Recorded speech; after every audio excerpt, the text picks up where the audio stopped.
When I gave the talk in Thunder Bay on the topic of Brahma Viharas, one thing that struck me with the questions afterwards was a number of people seemed to be pleasantly surprised to hear that you should have metta for yourself.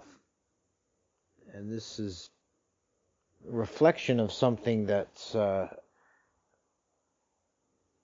problem in our culture, that something in Western culture people tend to have negative self-views. It's something not nearly as much of an issue in Asia. It's often for the Thai Ajahns, if they start teaching Westerners, it's something that they find surprising and odd in the Western psyche. We tend to be so self-critical. There's a concept I've heard of in sociology. They talk about guilt cultures versus shame cultures. It's kind of a funny language, but the idea is that Western culture is a guilt culture.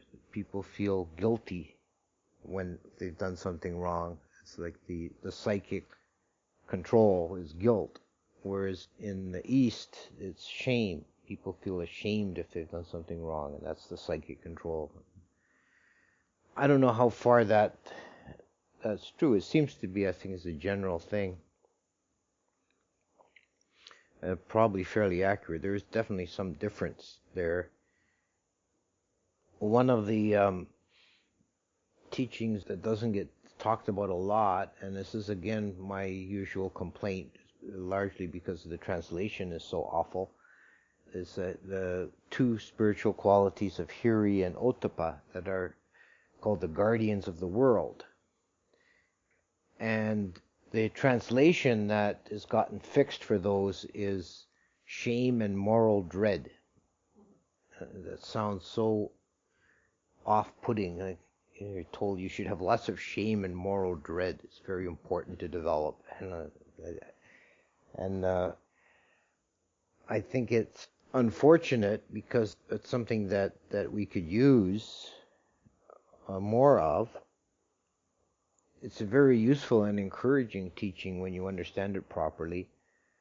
Hiri, that they translate as shame, I would prefer to call it self-respect. The idea is that if the thought occurs to your mind to do something that's harmful or immoral in some way, that you have too much self-respect to do it. It's a internally referenced control. How they come up with shame, I think, is because the idea is you would be ashamed if you did it. You'd be ashamed of yourself, so you don't do it. And the reason is because you have self-respect. You value yourself, and you're not going to lower yourself to do such a thing. The other, Ottappa, means an intelligent regard for consequences. There's a moral dread. And this is like an outwardly looking control on behavior. The first is an inward looking control. This is an outward looking, because you're looking at the results. If I do this thing, it'll make trouble. People will get upset. I'll make bad karma. I better not do it. So it's looking outwards and looking ahead and seeing the results. And it's these two things, Hiri and Ottappa, are the measure of keeping human society within bounds. If there's no Hiri and Ottappa, or if the Hiri and Ottappa is low in a society, then there's chaos. There's lots of crime and violence and misbehavior generally. But if Hiri and Ottappa are high, everyone's well-behaved and polite and cooperative. So they're considered the guardians of the world, these two qualities.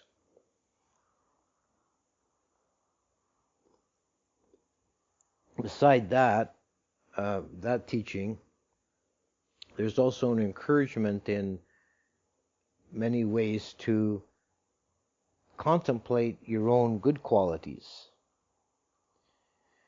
This is something that probably people don't do nearly enough.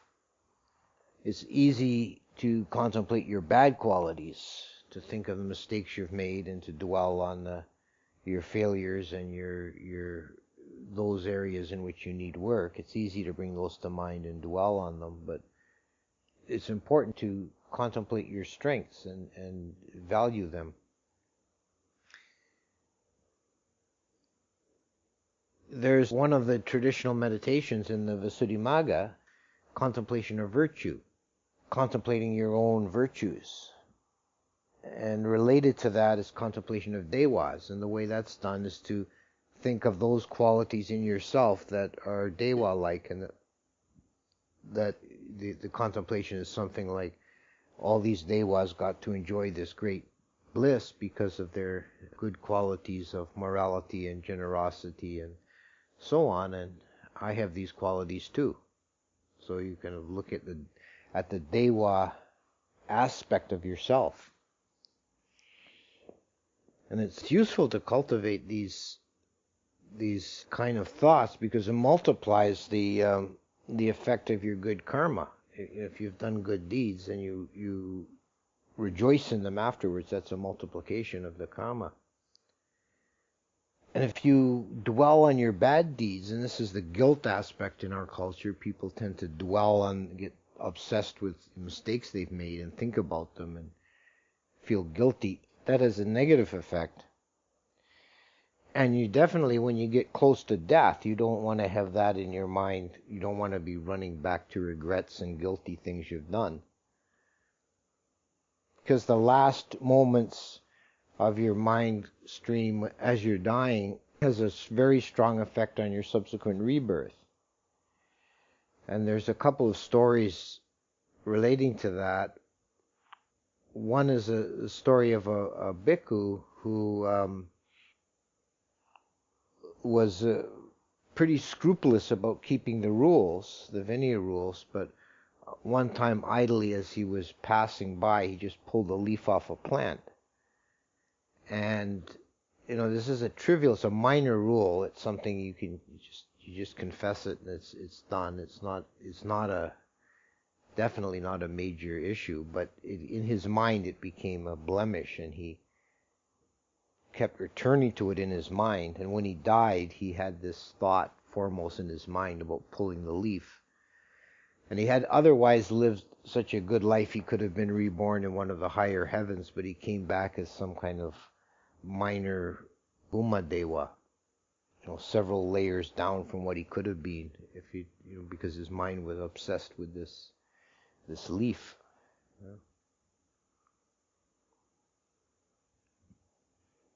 And there's the story of Queen Malika, the wife of Pasenadi, King Pasenadi, who was very virtuous and a follower of the Buddha, but she did one very naughty thing once, and years later when she died, that was foremost in her mind. And she was reborn into Naraya hell, but only for 6 days, because the rest of her life had been virtuous. She only spent 6 days there burning off her karma. And Pasenadi asked the Buddha, "Where was my wife Malika born?" The Buddha wouldn't answer. He kept quiet. And only on the 7th day he told her, she's reborn into Shita heaven. He didn't want to upset Pasenadi and tell him, where she's spending 6 days. So it's useful in general, to recall your good qualities. And it's there's 4 aspects of right effort. One is to prevent the arising of unwholesome mind states. One is to diminish those unwholesome mind states that are already present. But the other 2 are to rouse up wholesome states and to encourage and cultivate those wholesome states that are already present. So you need to recognize those wholesome states that are present so that you can encourage them and let them flourish. I was thinking a good sort of checklist would be the 10 paramis. If you run through your paramis, it's a good kind of a checklist to see how well you're doing. The paramis are those qualities that they're only perfected 100% in a Buddha. And this is one of the qualities of a Buddha, is that the paramis are 100%. And every other spiritual aspirant is trying to encourage their paramis, and they're usually considered to be kind of like money in the bank.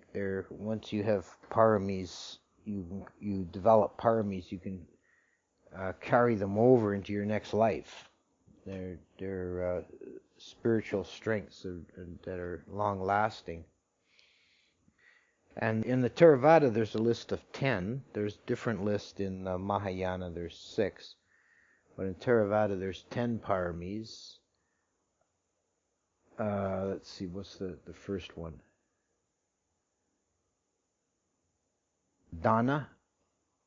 Dana is generosity. And that's the quality of giving.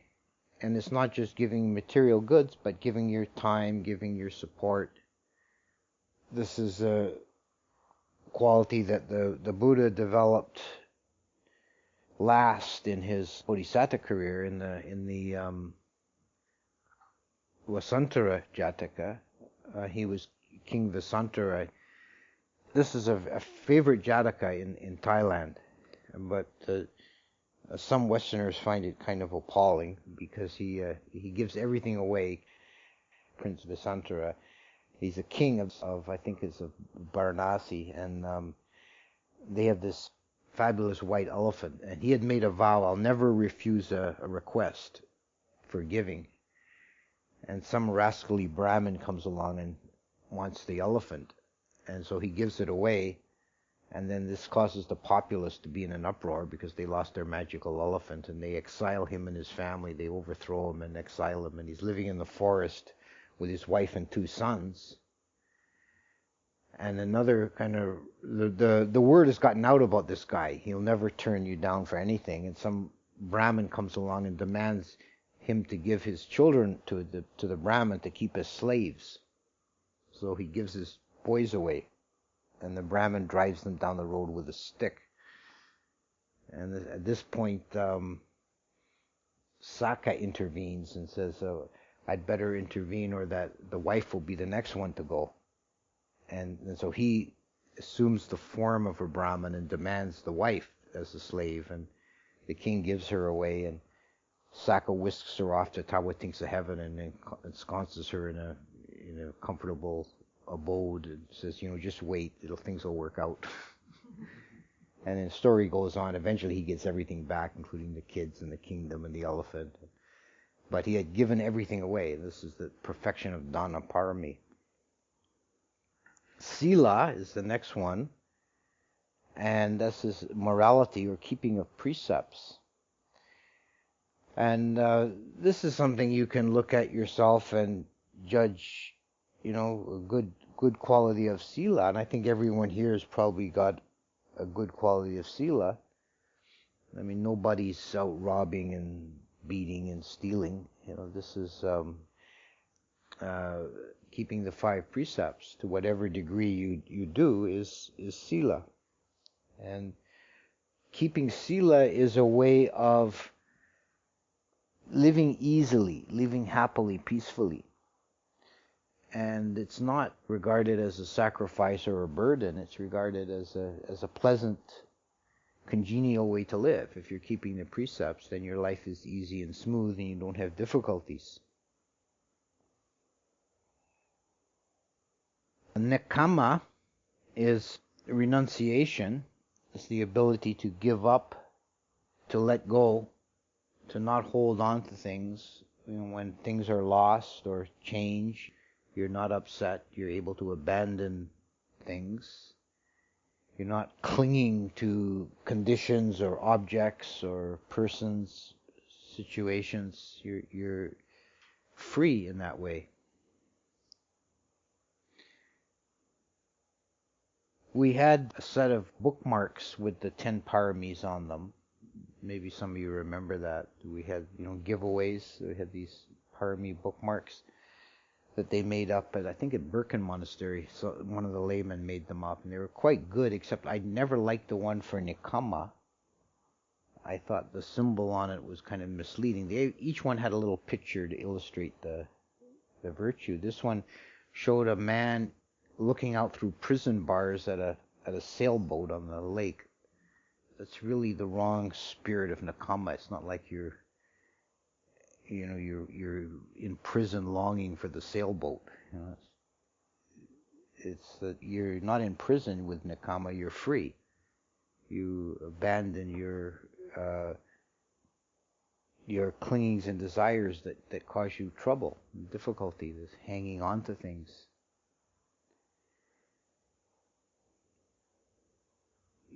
There's a related spiritual quality. It's not one of the paramis, but a related quality is contentment, to sita.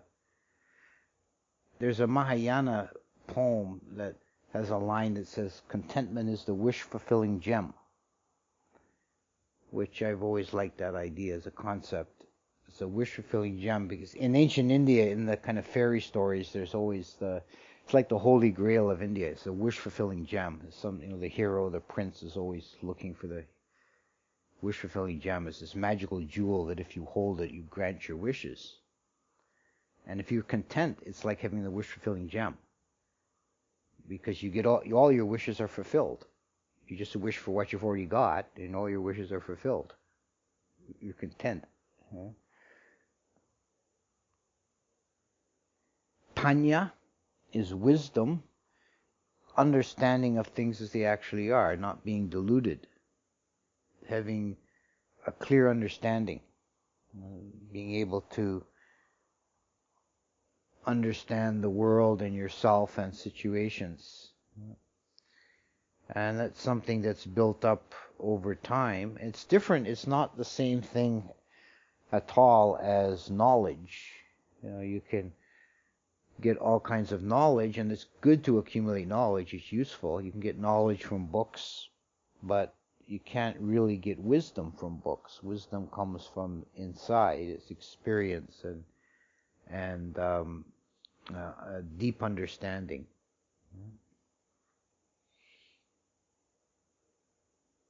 Virya is energy. It's being energetic. It's the opposite of being slothful or lazy. Having energetic impulse. Virya is a quality that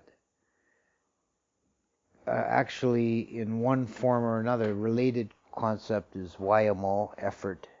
If you include the two of them together, it comes up in more of the lists of virtues than any other quality.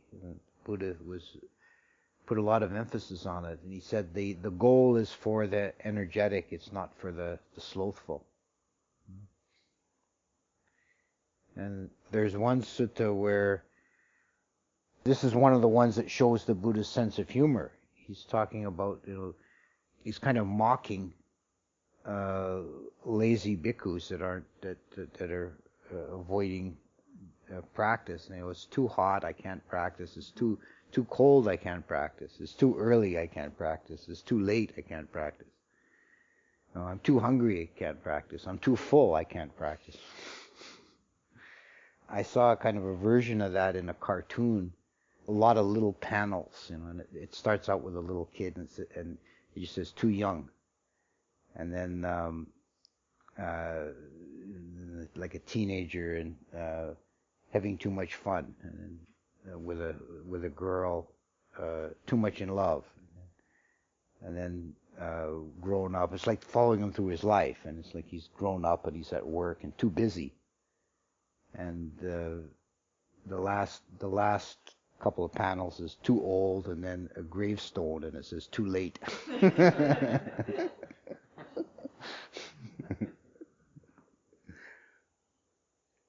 Virya is just cutting through everything and just doing it. And obviously that applies in any endeavor in life. You can't get anything done without virya. Kanti is patience or forbearance. It's being able to put up with difficulties and just carrying on. Ajahn Chah used to emphasize this a lot. I've heard he would tell the monks that one spiritual quality that's most important in his view was Khanti. And he was famous for putting his monks through difficulties to help them develop their Khanti. Having them do an all-night sit, and then when they're waiting for the usually when we do those all-night vigils, there's kind of a break at some point after midnight when they come in with a pot of coffee, and the pot of coffee would come in, and the layperson would bring it in, and Ajahn Chah would just start chatting with the layperson, asking him about his wife and kids, and I heard you got a new water buffalo, and how's the crop this year? Letting the coffee get cold, and then he just kind of forgets about the coffee and he just carry on. I heard these kind of things, but we don't normally have to go out of our way to conjure up difficulties. There's enough difficulties in an ordinary existence, and Khanti is the quality that you just bear with it. You don't expect things to be perfect. You just carry on regardless of whether it's too hot or too cold or whatever. You just bear it. It's Khanti, or forbearance, or patience. Satya is truth. It is the quality of speaking that which is in accord with reality and not otherwise, not misleading. And this is one of the qualities of the Buddha's speech, that he would always speak the truth and not otherwise. And it's something that is emphasized a fair bit. I've heard it said. I can't vouch for this 100%, but I think it's generally true. I haven't examined in such detail to know if it's actually true, but I've heard it said a number of times that in the Jataka stories, the previous births of the Buddha, you can find stories where he breaks all the precepts at some time or another, except the precept against false speech, that he never tells a lie anywhere. And he generally emphasized that a lot. And there's something that occurs in some of the stories, it's called an asseveration of truth, where someone works a miracle, like of some kind, like turning back a flood or something like that, by speaking some truth, standing in front of the water and declaring something that's true, and just by that declaration works a supernormal feat.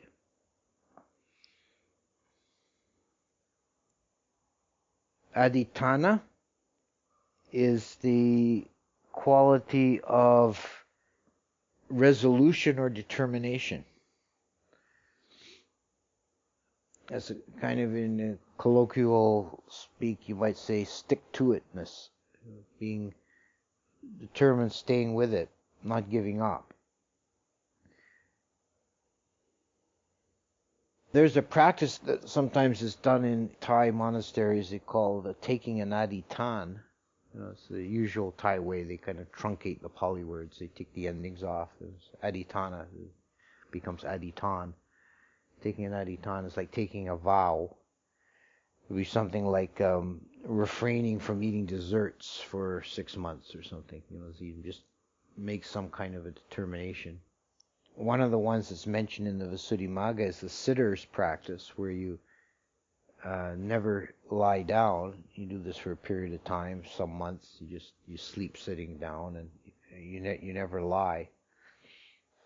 There's any number of things you can do. So this is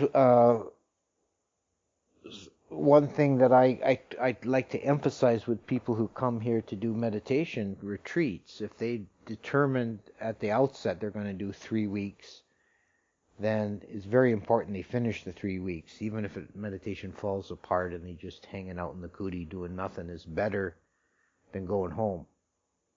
You don't want to, once you make a determination, you don't want to break it, because that weakens your adhitthana parami, and it makes it harder for you to carry, through in the future to keep a resolution. But every time you make a resolution and you keep it, that strengthens the quality, and it makes it easier the next time. So one aspect of this that I think is important is be careful what you determine. Don't bite off more than you can chew. Don't make a resolution you can't keep. So this whole custom of New Year's resolutions, I think, is mostly not good, because people never keep them, and it's just a momentary enthusiasm. So if you did keep them, it would be good. It would strengthen your parami, but they're sort of built into this system of New Year's resolutions is the kind of permission to break them. Right? So if you make it adhitthana, keep it. And every time you carry through and accomplish something that's difficult, give yourself a psychic pat on the back and congratulate yourself. Oh, I've completed my resolution. I've done well. And the last two are Brahmaviharas, metta and upekkha. And in this context, metta is meant to incorporate the other Brahmaviharas, karuna and mudita. Metta is kind of the generalist of them. It's the other two are specialists, suffering or joy, but metta is just generally well-wishing, goodwill towards beings. And having metta as a parami means having a good heart, being a good-hearted person. Is the way if you see someone full of metta, that's how you relate to them. You think of them as having a good heart. They're friendly, open, full of goodwill. This is kindness. This is metta.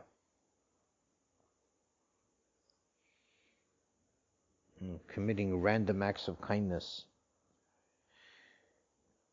If you go through life with metta, then this is another way of making life easy and enjoying life, because you're putting out that goodwill, that energy that tends to make people have a better feeling toward you, and treat you better and be kinder to you. And upekkha is I talked about this at some length last week. That was the topic of the talk, was upekkha, is the quality of equanimity, of being even-handed and regarding those aspects of things which are the same. So someone who's equanimous, we think of someone who's equanimous as being calm and even and steady, and they deal with crises well, because they don't get upset, and they don't fly off the handle or panicked. When in danger, when in doubt, run in circles, scream and shout. They don't fall into that kind of mode. The equanimous, you don't get upset. You're calm. You deal with things, and that comes from developing it towards objects that arise. It's something we develop in meditation. And it's like a lot of these qualities, if you work at it and develop it in a situation where it's relatively easy to do, then you can find it when you're challenged. When you do a meditation, it's a situation where the external conditions have been minimized. The external difficulties have been minimized as much as possible. It's like there's no ideal situation in samsara, but as close as we can make it. It's quiet, there's no danger, your bodily needs are taken care of, you just don't have any other responsibilities or duties, you have nothing to worry about. And if you can't make yourself calm and equanimous and notice objects arising clearly in such situations, how are you going to expect to do it when you're out in the world dealing with all kinds of crazy people and complicated situations? So you have to work at it, develop it in conditions that are easy, and then you can have those qualities when conditions are difficult.